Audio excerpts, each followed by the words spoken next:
Piotr Plaszkowski. Igor Murawski. Historia, archeologia, tajemnice. Zapraszamy! Ciekawe okoliczności przyrody. I jakże inne niż zwykle. Fajnie, nie? Ale dla wszystkich widzów nie jesteśmy na takim byle jakim spacerze. Jesteśmy w zasadzie w miejscu, które będzie istotne dla naszego nowego projektu. W zasadzie, który też nie jest do końca nowym, tak? Bo może szerzej troszeczkę opowiedzmy. Prowadzimy badania dotyczące jednego z największych pól bitewnych świata starożytnego. Było to rzymskie pole bitwy. Więcej szczegółów wkrótce. Wciąż nie możemy. Wciąż nie możemy, To dlatego że prowadzimy to w kraju, w którym naprawdę przepisy są bardzo takie rygorystyczne.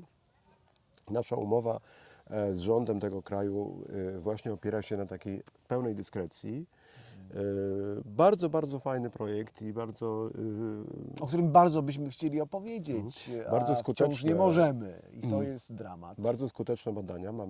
Mamy tysiące różnego rodzaju znalezisk, setki bezpośrednio powiązanych z tą bardzo ważną bitwą. Natomiast to jest zupełnie inne miejsce, przepraszam, inny kraj, tak? My teraz, dzisiaj jesteśmy w Belgii, w bardzo takim ciekawym miejscu. W ogóle ma bardzo taką romantyczną nazwę, ten lasek. Lasek, prawda? Lasek dobrego Boga. I o dziwo, że las, to miejsce jest też ważne dla naszego projektu, dlatego że generalnie zajmujemy się światem rzymskim, przynajmniej jest to jeden z takich istotniejszych dla nas projektów. No i oczywiście nie można robić czegoś związanego z Rzymem, nie mówiąc o Juliuszu Cezarze, prawda? No zwłaszcza, że to się wszystko będzie kręcić wokół podboju Galii Cezara, tak? To jest część właśnie tego słynnego, jednego z najsłynniejszych chyba podbojów i jednej z najsłynniejszych postaci, tak? No bo Juliusz Cezar, cokolwiek byśmy o nim nie powiedzieli, jest postacią arcyważną dla historii, nie tylko starożytnej, no jest to ogólnie. Dzisiaj się wiele osób wciąż powołuje, wciąż identyfikuje pewne powiedzenia, pewne jego stwierdzenia wciąż są w użyciu codziennym, prawda? Więc jest to bardzo ważne. Natomiast to miejsce, gdzie się znajdujemy, no jest bardzo ciekawe, dlatego że uważa się, że może być tak zwanym zaginionym miastem konkretnego galijskiego plemienia, Aduataków, którzy walczyli z Cezarem. Opis tej bitwy w zasadzie no jest bardzo barwny. Oczywiście zresztą jak wszystko, co Cezar pisał, tak? Bo Cezar pisał, trzeba pamiętać, właśnie swoją wojnę galicką pisał w odniesieniu do słuchacza, prawda, w Rzymie w tamtym czasie. Więc była to trochę propaganda, trochę historia, trochę nawet takie awanturniczo Przekaz wątki. literacki też, prawda? Bo to jest źródło bardzo fajne, ale też musimy brać pod uwagę tą literackość przekazu. I czy ono ma charakter propagandowy, czy ma charakter litery stylistycznej, no to już właściwie po tylu latach analiz historycznych, źródeł takich jak wojna galijska Cezara, no wiemy mniej więcej, nie? Gdzie możemy widzieć w tym przekaz historyczny, a gdzie odleciał trochę nam Juliusz. Znaczy też do końca właśnie ja się często zastanawiałem na tym, wiesz, bo jedno z takich podstawowych w ogóle pytań dotyczących tej książki, no to jest kwestia tego, ile w tym jest wszystkim prawdy, prawda? To jest najważniejsze, tak? I teraz generalnie, wiesz, jest cała masa historyków, która podważa dużą część tego, no bo faktycznie była to propaganda, to wiemy, prawda? Zresztą on tego nie ukrywał. Ale ja sobie tak myślę, wiesz, Cezar pisał nie do szuflady. To były zresztą prawdopodobnie, bo jest jedna też z takich teorii, mówiących o tym, że to były jakby powieść w odcinkach niemalże, tak? On wysyłał po prostu te części, które w Rzymie były później odczytywane. Tam jest pokazany fajny taki w serialu Rzym, prawda? A HBO. tak, ten. Są pokazane takie fajne motywy, kiedy odczytywane jest to w sercu miasta i tak dalej. To jest bardzo prawdopodobne. No i teraz, jeżeli tak było, to wiesz, ci ludzie, którzy są w Rzymie, oni oczywiście nie mają pojęcia, tak, co się dzieje. Oni przyjmują po prostu to, co Cezar pisze. Niektórzy się cieszą, niektórzy się nie cieszą, to już jest tam inna sprawa, bo to była bardzo poważny konflikt polityczny oczywiście. Ale chodzi mi bardziej o to, że wiesz, że są ludzie wokół Cezara, są z nim w Galii, tak? Różne ważne persony, również ludzie, z którymi się on skłóci później po powrocie. Więc myślę, że nie mógłby pisać jakichś kompletnie głupot, tak, wymyślonych po prostu na kolanie rzeczy, dlatego że bardzo szybko ktoś by mu zwrócił uwagę na to, że, bo byli ludzie, którzy po prostu Znają i widzieli przeczytają i tak, będą weryfikować. dokładnie. Dlatego wydaje mi się, że należy to potraktować bardzo serio. No a tutaj mamy do czynienia z tym, co my lubimy najbardziej, czyli tajemnicą, tak? Bo to jest bardzo taka poważna tajemnica historyczna. Zresztą w ogóle cały podbój Galii, w wielkim skrócie o co chodzi, po prostu Juliusz Cezar jest bardzo wpływowym rzymskim politykiem. Nomen omen bardzo długo te wpływy zdobywał w bardzo różny sposób. Natomiast w pewnym momencie, to co zresztą dzisiaj się też dzieje w polityce, kiedy chcesz poszerzyć swoją bazę, swój elektorat i tak dalej, w pewnym momencie potrzebne są ci pieniądze, prawda? No pieniądze oczywiście można pożyczyć, co Rzymianie zresztą robili. Jego taki Cezara, trochę rywal, to jest oczywiście Krasus słynny, o którym też będziemy opowiadać, bo to jest taka postać niezwykle ciekawa, też z takiego eksploracyjnego punktu widzenia. Człowiek, który miał obsesję na punkcie złota i podobno skończył, tak? Kiedy wlano mu lane złoto do gardła, ale o tym może innym razem. Krasus w każdym bądź razie, zresztą dzisiejsze słowo polskie Krezus jest właśnie od tego pana. Krasus ma te pieniądze, Cezar od czasu do czasu korzysta, ale pożyczając pieniądze od Krasusa oczywiście no, stajesz się jego dłużnikiem, wiąże się to z konkretnymi posunięciami, wiąże się to z konkretnymi zobowiązaniami, co jest oczywiście problematyczne, tak? Jaki jest inny sposób? No w starożytnym Rzymie trzeba kogoś złupić, trzeba po prostu, tak. Galia jest tutaj bardzo ciekawa, bo to była oczywiście całkowicie, trochę taka terra incognita jeszcze wtedy dla Rzymian. Galowie zresztą no, zaszli im za skórę parokrotnie, między innymi złupienie Rzymu, prawda, kiedyś. Nie mogli Rzymianie tego zapomnieć i dzieci były zawsze straszone, uważaj, bo Galowie przyjdą i tak dalej. Więc ta Galia zawsze gdzieś tam była, wiesz, takim trochę tym boogeymanem dla Rzymu.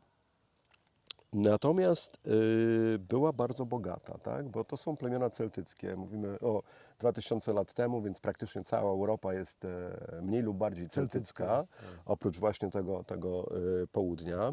Łącznie z terenami oczywiście obecnej Polski, o czym też pewnie będziemy jeszcze opowiadać. No ale Celtowie mają fantastyczną cywilizację. Tutaj bez wątpienia w ogóle to jest, co zresztą o tym pisze. To jest też ciekawe, że wiesz, on jakby nie umniejsza tego. Tak, docenię.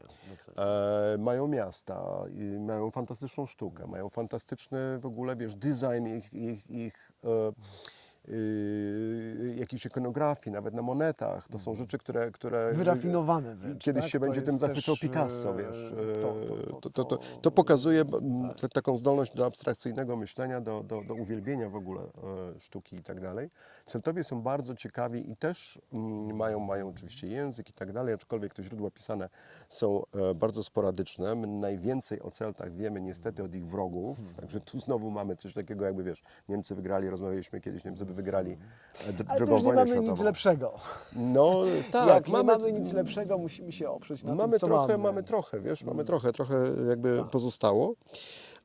Ale te źródła rzymskie, greckie na przykład, no to trzeba bardzo wybiórczo czytać oczywiście. Jak na tamten czas tych źródeł jest sporo. Paradoksalnie, tak? Jak mówimy o takim tak odległej historii, Dokładnie. to tak wiele źródeł byśmy sobie czasami życzyli w czasach 1000 lat późniejszych. No tak, naprawdę. tak akurat było, chociaż niestety sporo straciliśmy, ale no, sztuczna pomaga teraz, to o oczywiście, czym już tak, kiedyś tak, rozmawialiśmy. tak. W każdym razie, Ciekawe, Cezar nie zgaduję. decyduje się na, tam była skomplikowana sprawa, bo on używa kilku pretekstów, opisuje sprawy skomplikowanej dyplomacji, akcji politycznej. Generalnie w takim dużym skrócie jego przedstawienie sytuacji wygląda w ten sposób, że mamy inwazję barbarzyńców ze wschodu, plemion germańskich, które wypychają niektóre plemiona celtyckie. Zaczęło się to wszystko od Helwetów, od dzisiejszej Szwajcarii, prawda? Oni się decydują na emigrację masową, niszczą swoje miasta, palą w ogóle wszystkie osady i tak dalej. Chcą żyć w pokoju, więc chcą zamieszkać w Galii, gdzie oczywiście żyją już inne plemiona, tak? Celtyckie i tak dalej, więc niektóre z nich się zgadzają, niektóre się nie zgadzają. I tu wkracza Cezar, dlatego że te plemiona celtyckie, te, które leżały w pobliżu tej północnej, jeszcze tej bariery rosnącego już Imperium Rzymskiego, one mają kontakt z Rzymianami, one mają bogatą wymianę handlową i tak dalej, ale też politycznie są niektórzy ci wodzowie zależni od wsparcia rzymskiego, które powoli te wpływy rosną. No i niektóre z tych plemion zwraca się, tak Cezar twierdzi przynajmniej, zwraca się do niego z prośbą o interwencję, tak, żeby tych Helwetów tam powstrzymać i tak dalej, i tak dalej. Generalnie robi się z tego bardzo po prostu duży bajzel. I Cezar wykorzystuje, no tutaj jakby historycy nie mają wątpliwości, wykorzystuje to, co w świecie celtyckim było ich jakby największym problemem, czyli po prostu podział. To nigdy nie było, wiesz, to nigdy nie stworzono ani jednego dużego organizmu państwowego, tak? To były plemiona, które ze sobą toczyły nieustanne wojny. Zresztą bardzo lubili to robić. To nie było tak, że wiesz, po prostu Celtowie to był lud bardzo taki wojowniczy, lubiący się bawić i lubiący wojnę. No i Cezar oczywiście wykorzystuje to wszystko, wiedząc o tym, że Galia jest bardzo, ale to bardzo bogata, dlatego że Celtowie uwielbiali złoto. Na terenie Galii znajdowało się całe mnóstwo kopalni złota. Cezar o tym wie i stopniowo rozbija te plemiona, korzystając właśnie z tego. Tam przychodzi taki moment, wiesz, jakby otrzeźwienia i Celtowie się jednoczą, ale to jest sprawa krótkotrwała, a legiony rzymskie, to jak dobrze wiesz, niezwykle sprawna machina wojenna, a w rękach tak utalentowanego wodza wojskowego jak Juliusz Cezar, to była po prostu zabójcza machina, tak? Także tutaj Cezar dokonuje tego podboju Galii, pisząc zresztą o tych terenach, gdzie się znajdujemy, że to Belgowie, prawda, bo to są plemiona celtyckie, Belgowie z nich są najdzielniejsi, najmężniejsi. Faktycznie najdłużej zajęło, tak. No i tutaj też było dużo powstań, bo to ileś tych rebelii było. I teraz jedną z takich właśnie spraw związanych z tym podbojem Galii jest właśnie Oppidum, a Oppidum, czyli jakby miasto, można powiedzieć, osada celtycka właśnie tych Adłatuków. No i nie wiemy. Nie ma w ogóle lokalizacji. To jest w ogóle, słuchaj, niesamowicie ciekawa sprawa, bo zwróć uwagę, że wojna galijska, czy galicka, bo to też zależy od tłumaczenia, jest w zasadzie w ciągłej sprzedaży w księgarniach. Tak? Wejdziesz do księgarni, Cezar będzie na półce gdzieś tam. Nie? Chyba że to będzie bardzo dziwna księgarnia, ale okej. Cezar będzie na półce, to jest wydawane non-stop we wszystkich praktycznie językach. Tak? Zobacz, jakie to jest wydarzenie w ogóle historyczne, wydarzenie polityczne, wydarzenie też w pewnym sensie artystyczne, bo jak sam wspomniałeś o tej literackości tego dzieła, bo to jest przepiękna łacina klasyczna, ale jak my praktycznie nie wiemy nic archeologicznie. Tylko we Francji. No właśnie, bo to jest kwestia weryfikacji. Właśnie. Tak, We Francji mamy kilka miejsc, dlatego że mieliśmy szczęście, albo trochę szczęście w nieszczęściu, bo Cezar Napoleon III miał obsesję w ogóle na punkcie właśnie Galów i jakby wywodzenia Francji i właśnie od tych Galów, od tych celtyckich czasów. No i on fundował różnorodne badania, różnorodne ekspedycje, które miały w ogóle śledzić te sprawy. Wiemy więc, dzięki temu udało się odkryć fantastycznie opisane znowu oblężenie Alezji.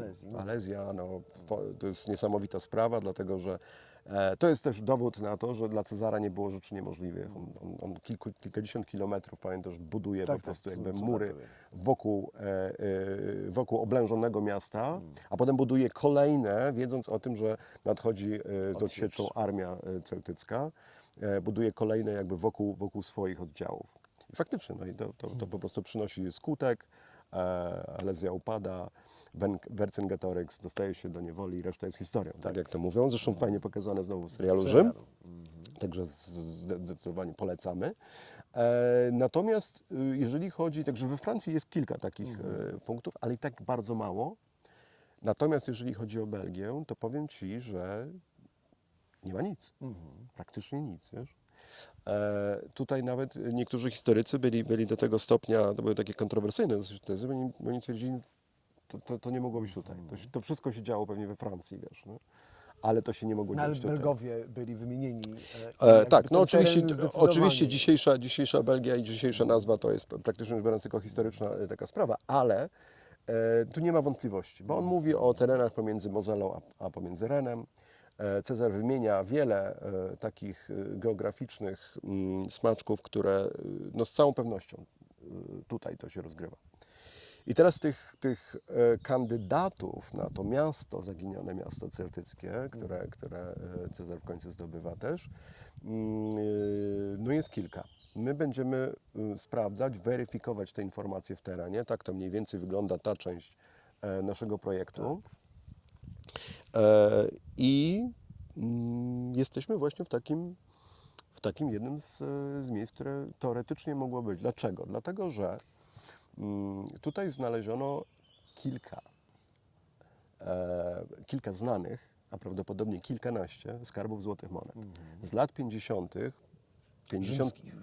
z dekady 50 lat przed naszą erą, prawda? To jest ten okres wojny galijskiej.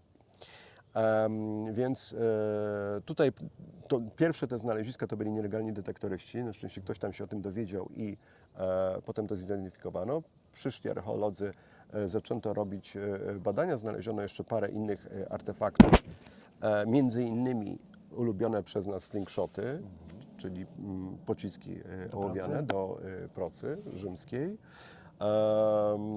No i dużo wskazuje na to, że to może być to miejsce. Ale ja mam z tym poważny problem, słuchaj, wiesz, dlatego że to jest, że tak, Cezar opisywał w ogóle miejsce, które ma klify, tak, skalne no klify. właśnie, to jest ta charakterystyczna część. Jest bardzo wąskie dojście opisywał, że jest jedno tylko po prostu dojście do tego miejsca.